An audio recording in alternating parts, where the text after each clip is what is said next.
അന്നു കിട്ടിയ വരുമാനം കൂവകൃഷിയിലേക്ക് ആധികാരികമായി തിരിയുവാൻ സന്തോഷിന് തുണയായി. രാസവളങ്ങൾ അധികമൊന്നും പ്രയോഗിക്കാതെയാണ് സന്തോഷ് കൃഷി തുടർന്നത്. ഒരേക്കറിൽ നിന്ന് കൃഷി 4 ഏക്കറിലേക്ക് വ്യാപിച്ചു. വലിയ മുയൽ ചെവി ഇലകൾ ഉയർത്തിപ്പിടിച്ച് തെല്ലൊരഹങ്കാരത്തോടെ നീലമാനത്തെ നോക്കി നിൽക്കുന്ന ഈ കൂവച്ചെടികൾ കണ്ണിന് കുളിർമയുണ്ടാക്കുന്ന കാഴ്ചയാണ്. ആദ്യം 1 ഏക്കർ സ്ഥലത്ത് കൃഷി ചെയ്ത് തുടങ്ങി. പിന്നീട് അത് 2 ഏക്കറായി, 3 ഏക്കറായി. ഇപ്പം 4 ഏക്കർ സ്ഥലത്ത് മാത്രമേ ഇപ്പോൾ കൃഷി ചെയ്യുന്നുള്ളൂ. അതിൽ കുറച്ച് ഭാഗം ഏതാണ്ട് 2 ഏക്കർ സ്ഥലം തരിവിളയായിട്ട് തന്നെയാണ് ചെയ്യുന്നു, വേറെ ഇടവിളയായിട്ടല്ല. അതിൽ കുറേ ഭാഗം പണ്ട് നെൽകൃഷി ചെയ്തുകൊണ്ടിരുന്നു എന്ന് പറയുന്ന നിലമായിരുന്നു. ഇപ്പം ജലദൗർലഭ്യം ഉള്ളതുകൊണ്ടാണ് അവിടെ കൂവ നട്ടാലും ധാരാളമായിട്ടുണ്ടാവും, വെള്ളത്തിൻ്റെ ശല്യമില്ല. അങ്ങനെ ആ ഭാഗത്ത് സ്ഥിരമായിട്ട് ചെയ്യുന്നു. പിന്നെ റീപ്ലാന്റിൻ്റെ ഇടയ്ക്ക് റബ്ബർ റീപ്ലാന്റ് ചെയ്യുന്ന തോട്ടത്തിൽ അത് ചെയ്യുന്നുണ്ട്. പിന്നെ അല്ലാതെ വേറെ കുറേ സ്ഥലം ഇതിനുവേണ്ടി തന്നെ നീക്കി വെച്ചിരിക്കുകയാണ്. തനിവിളയായി സന്തോഷിനിപ്പോൾ 2 ഏക്കർ കൂവകൃഷിയുണ്ട്. ശേഷം 2 ഏക്കറിൽ റബ്ബറിന് ഇടവിളയായിട്ടാണ് അദ്ദേഹം കൂവ നട്ടിരിക്കുന്നത്. 1 ഏക്കറിൽ നിന്ന് പ്രതിവർഷം കുറഞ്ഞത് 8 ടൺ കൂവ ലഭിക്കും. 1 കിലോ പച്ചക്കൂവയുടെ കമ്പോള വില 5 രൂപയാണ്. അങ്ങനെ നോക്കിയാൽ തന്നെ 4 ഏക്കറിൽ നിന്ന് ഏറ്റവും കുറഞ്ഞത് 1.5 ലക്ഷം രൂപ വാർഷിക വരുമാനമായി സന്തോഷിന് ലഭിക്കുന്നു. മഞ്ഞക്കൂവ കിഴങ്ങ് മുറിച്ചുണക്കി വിൽക്കുകയാണെങ്കിൽ വരുമാനം ഇനിയും കൂടും. 10 കിലോ പച്ചക്കൂവ ഉണങ്ങിയാൽ 3 കിലോ തൂക്കം വരും. ഉണക്കക്കൂവയുടെ വില ശരാശരി 40 രൂപയാണ്. ആ കണക്കിൽ 4 ലക്ഷം രൂപയ്ക്കെങ്കിലും ഒരാണ്ടത്തെ കൂവ വിൽക്കാം. അറ്റാദായമായി 3.5 ലക്ഷം രൂപയെങ്കിലും ലഭിക്കും. ലക്ഷങ്ങളുടെ ഈ കണക്ക് കേൾക്കുമ്പോൾ തൊടിയിലെ കൂവയെ ചവിട്ടിക്കടന്നു പോകുന്ന മലയാളി ഒന്ന് ഞെട്ടിയേക്കാം. എന്നാൽ ഈ കണക്കുകളിലൊന്നും കുടുങ്ങുന്ന ആളല്ല സന്തോഷ്. പുതിയ വ്യാവസായിക സൂത്രവാക്യങ്ങൾ അന്വേഷിച്ച് ഇദ്ദേഹം എത്തിച്ചേർന്നത് കൂവയുടെ സംസ്കരണത്തിലാണ്. അത് കൂടുതൽ ലാഭം തരുന്നു എന്ന് സന്തോഷ് തിരിച്ചറിഞ്ഞിരിക്കുന്നു. കൂവപ്പൊടി സംസ്കരണം നന്നേ ബുദ്ധിമുട്ടേറിയ ഒരു ജോലിയാണ്. വളരെ ആകസ്മികമായാണ് സന്തോഷ് പൊടി നിർമ്മാണത്തിലേക്ക് തിരിഞ്ഞത്. ആദ്യം നടാൻ വാങ്ങിച്ച വിത്തുകൾ, ആ വിത്തുകളിലുള്ള വലിയ തടകൾ, അത്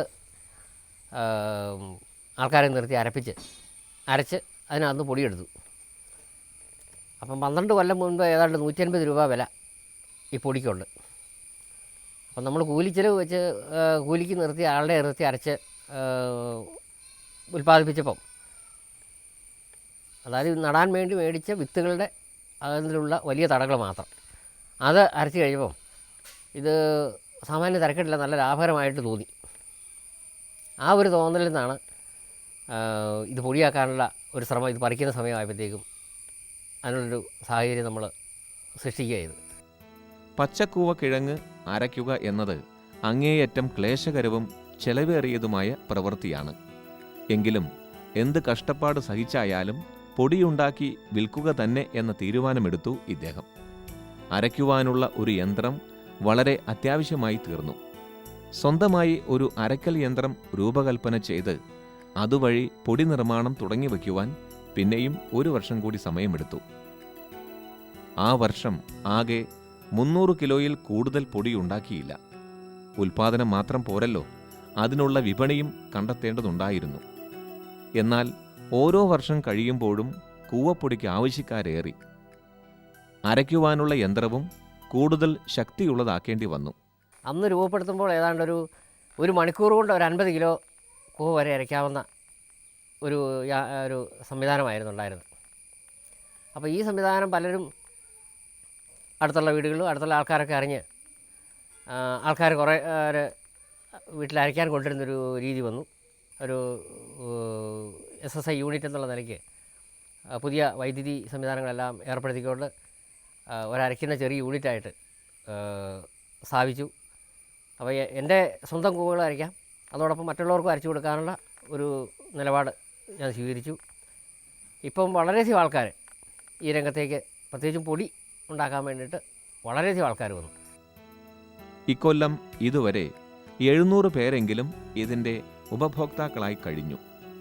കിലോയ്ക്ക് 1.5 രൂപയാണ് അരയ്ക്കുന്നതിൻ്റെ കൂലിയായി സന്തോഷ് വാങ്ങുന്നത്. മറ്റു മില്ലുകളിൽ അരിയും ഗോതമ്പും പൊടിപ്പിക്കുവാൻ കിലോയ്ക്ക് 3 രൂപയെങ്കിലും കൊടുക്കണം. എന്നാൽ തന്നെപ്പോലെയുള്ള സാധാരണ കർഷകരോടുള്ള പ്രതിബദ്ധത മൂലം സന്തോഷ് കൂലി വർദ്ധിപ്പിക്കുന്നില്ല. പറിച്ചെടുത്ത കൂവക്കിഴങ്ങിലെ മണ്ണ് നീക്കം ചെയ്യുന്നതിന് വേണ്ടി ആദ്യകാലങ്ങളിൽ ഒരു പഴയ വാഷിംഗ് മെഷീൻ ആയിരുന്നു സന്തോഷ് ഉപയോഗിച്ചിരുന്നത്. എന്നാൽ അദ്ദേഹം തന്നെ രൂപകൽപ്പന ചെയ്ത കഴുകൽ യന്ത്രമാണ് ഇപ്പോൾ ഈ ജോലി ചെയ്യുന്നത്. ഒരു ഡ്രം പോലെയുള്ള ഈ മെഷീനിൽ കൂവക്കിഴങ്ങിട്ട് ധാരാളം വെള്ളമൊഴിച്ച് ഒരു മോട്ടോറിന്റെ സഹായത്താൽ കറക്കുന്നു.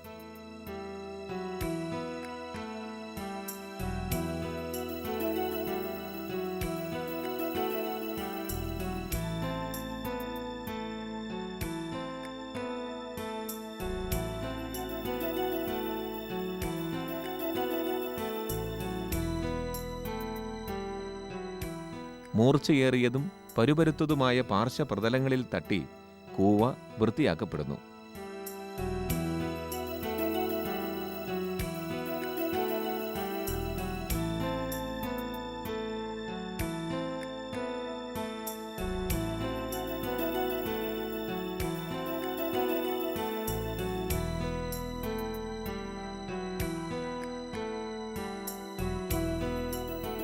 കഴുകി വൃത്തിയാക്കപ്പെട്ട കൂവക്കിഴങ്ങ് ഒരു ദിവസം സൂക്ഷിച്ചു വയ്ക്കുന്നു.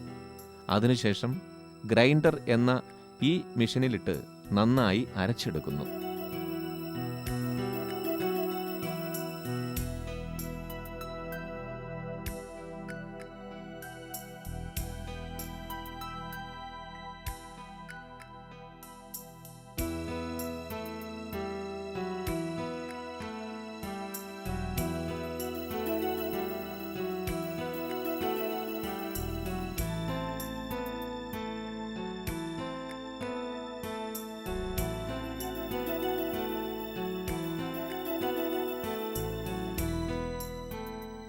കൂവക്കുഴമ്പ് വലിയ പാത്രങ്ങളിൽ ശേഖരിച്ച് നല്ല വെള്ളത്തിൽ കലക്കി നാരും മറ്റവശിഷ്ടങ്ങളും 2-3 ആവർത്തി പിഴിഞ്ഞു മാറ്റുന്നു. അങ്ങനെ കിട്ടുന്ന ലായനി വൃത്തിയുള്ള പാത്രത്തിനു മീതെ നേർത്ത തുണി കെട്ടി അരിച്ചെടുക്കുകയാണ് ചെയ്യുക. ക്ലേശകരമായ ഈ ജോലികളൊക്കെ ചെയ്യുവാൻ സ്ത്രീ തൊഴിലാളികളാണ് സന്തോഷിനെ സഹായിക്കുന്നത്.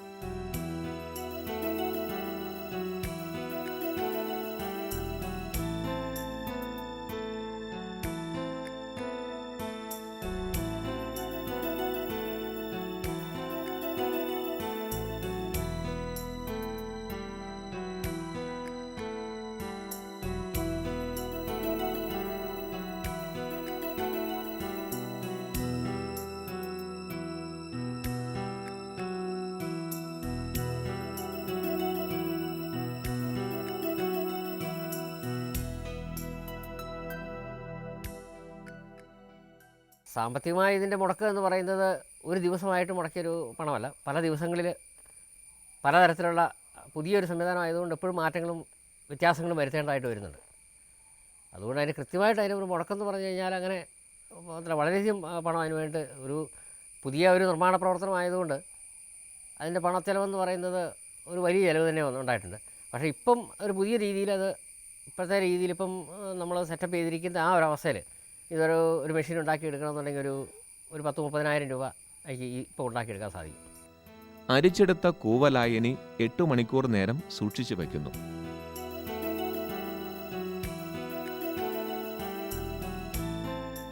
അടിയിലെ 100 അടങ്ങിയ കട്ടിയായ ഭാഗം മാത്രം വേർതിരിച്ചെടുക്കുകയാണ് അടുത്ത ജോലി.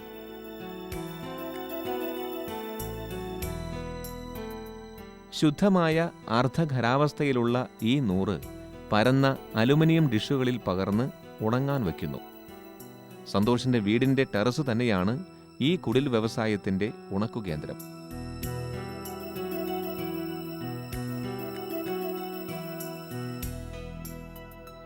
ഡിഷുകളുടെ മുകളിൽ വല വിരിച്ച് പൊടിപടലങ്ങളിൽ നിന്ന് സംരക്ഷിക്കുകയും ചെയ്യുന്നു.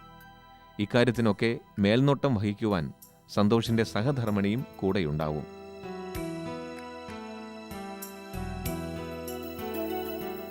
വെള്ളം നന്നായി വറ്റി പൊടി വേറിട്ട് വരുന്നതിന് 8 ദിവസം വരെ ഉണക്കേണ്ടി വരും. ക്രിസ്റ്റൽ രൂപത്തിലാണ് ഈ പൊടി കാണപ്പെടുക.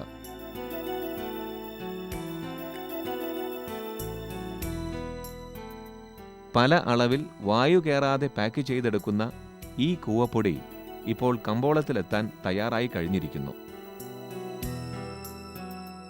ഈ പൊടി 15 വർഷമെങ്കിലും കേടുകൂടാതെ ഇരിക്കും. 10 കിലോ പച്ചക്കൂവയിൽ നിന്നാണ് 1 കിലോ പൊടി ലഭിക്കുക. അക്കാരണം കൊണ്ട് തന്നെ കൂവപ്പൊടിക്ക് വിലയും അല്പം കൂടുതലാണ്.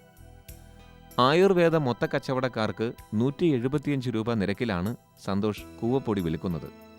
250 രൂപ മുതൽ 300 രൂപ വരെയാണ് പലതരം കൂവയുടെ പൊടികൾക്ക് ചെറു കച്ചവടക്കാരിൽ നിന്ന് വാങ്ങുന്നത്. പൊടിയുടെ വിൽപ്പന സാധ്യത കുറവാണെന്നതിനാൽ 2 ടൺ പൊടി മാത്രമേ സന്തോഷ് തൻ്റെ ഫാക്ടറിയിൽ ഉൽപ്പാദിപ്പിക്കുന്നുള്ളൂ. കൂടുതലായിട്ട് ഉപയോഗിക്കുന്ന ഏതെങ്കിലും കമ്പനികൾ മുന്നോട്ട് വന്നെങ്കിൽ മാത്രമേ നമ്മൾ കൂടുതലായിട്ട് ഉൽപ്പാദിപ്പിച്ചിട്ട് കാര്യമുള്ളൂ എന്നുള്ളൊരു തോന്നലുണ്ട്. അതുകൊണ്ടാണ് കൂടുതൽ ഉണ്ടാക്കാത്തത്. ഒരു 2 ടണ്ണേൽ നമ്മുടെ ഉൽപ്പാദനം പരിമിതപ്പെടുത്തുക ചെയ്യുന്നത്. ബാക്കി വരുന്ന കൂവ നമ്മൾ വെട്ടി ഉണങ്ങി വിൽക്കാനുള്ളൊരു രീതിയാണ്, വിൽപ്പനയാണ് സാധാരണഗതിയിൽ.